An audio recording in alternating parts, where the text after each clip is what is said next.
Центральный государственный архив Абхазской ССР создан в 1929 году, располагался в городе Сухум. В нем хранилось 719 фондов, которые содержали 189 812 дел за 1840-1981 года, 9 единиц хранения кинодокументов, 13 672 единицы хранения фотодокументов. Бесценный архив был сожжен за несколько часов 22 октября 1992 года в ходе Отечественной войны народа Абхазии. В данном смысле идет речь о трагедии. Это был акт культурного геноцида, который по всем международным правовым нормам должен был вызвать ответственность людей или властей, которые совершили данный акт.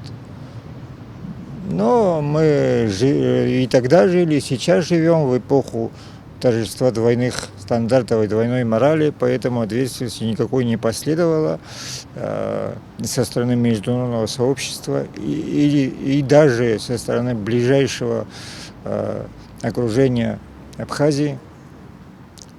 Поэтому мы сегодня остаемся без архива. Уничтожены материалы личного происхождения, которые представляли значительный интерес для истории. Например, личные архивы Николая Смитского, Дмитрия Гулия, Ивана Папаскира, Андрея Чочуа, Ираклия Антылава, Георгия Дзидзария и другие. Но уничтожены ли они? За неделю, а может за 10 дней до поджога архива и беги, тогда обни, из них вывозились документы. Все, что было интересно оккупационным властям и их сотрудничавшими с ними историками, я думаю, вывезено. И эти архивы находятся сегодня, не знаю, может в Тбилиси, может в какой-то другой части Грузии. Но факт в том, что мы, ученые Абхазии, и вообще граждане Абхазии, которые интересуются историей, не имеют доступа к этим документам. Сожжение архива – преступление, не имеющее срока давности, убеждены ученые. Адекватное мировое сообщество уже давно должно было осудить этот акт вандализма.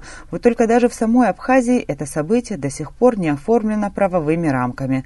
Нет ни одного приговора инстанции любого уровня, констатирующего данное преступление. Или в силу того, что они считают это бессмысленным, потому что факт осуждения абхазской правоохранительной системой может не повлияет на возврат документов. Может быть это так, но факт осуждения с точки зрения права необходим. Сегодня утерянные документы по крупицам восстанавливают в Управлении Госархива Республики. Как оказалось, было немало материала, который предусмотрительно дублировали. К великому счастью, в середине 70-х, 80-х годов в архиве, в Центральном государственном архиве, еще в советский период, велась очень серьезная работа по фотокопированию этих документов. И вот эти вот пленки, называем пленки страхового фонда, они хранились в двух помещениях, это две церквушки, которые раньше принадлежали архиву. Сейчас там костел и кирха. И вот, к счастью, во время пожара, поджога архива, они не сгорели. В этом кабинете работа кипит постоянно, посторонним вход воспрещен. Две хрупкие девушки ежеминутно соприкасаются с историей наших с вами предков. На данном этапе они восстанавливают церковные книги, содержащие метрические записи, акты бракосочетания, крещения. Камила и Наталья, выпускницы исторического факультета АГУ, прошли практику в Праге. Сегодня они дипломированные реставраторы архивных документов. Получается вот этот двойной лист, вот, мы стыкуем вот эти листы, вот, убираем вот эти, испорченные листы, вот, очищаем от клея, убираем все лишнее, и вот, берем вот такую вот японскую бумагу, вот эти, видите, вот эти маленькие вот эти разрывчики тоже, то есть берем вот эти, то есть делаем также по форме вот этого разрыва, прикладываем и И реставрируем. Мне показалось, что это очень интересная работа, во-первых. А во-вторых, это то, что действительно, наверное, это важно, и это очень нужно для нашей страны. Эти документы переданы из Тбилиси при посредничестве ООН. Это весьма важная миссия, отмечает архивариус Еник.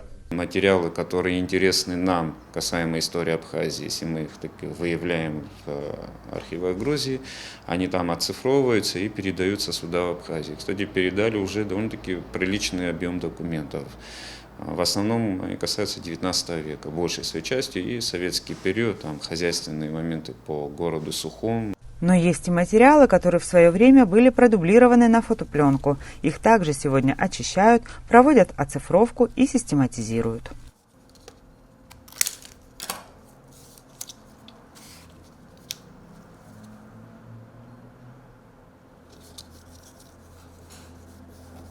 Теперь любой желающий может в цифровом формате ознакомиться с нужными данными в библиотеке Госархива. В планах у сотрудников учреждения создание единой базы архивных документов, что обеспечит доступ, не выходя из дома.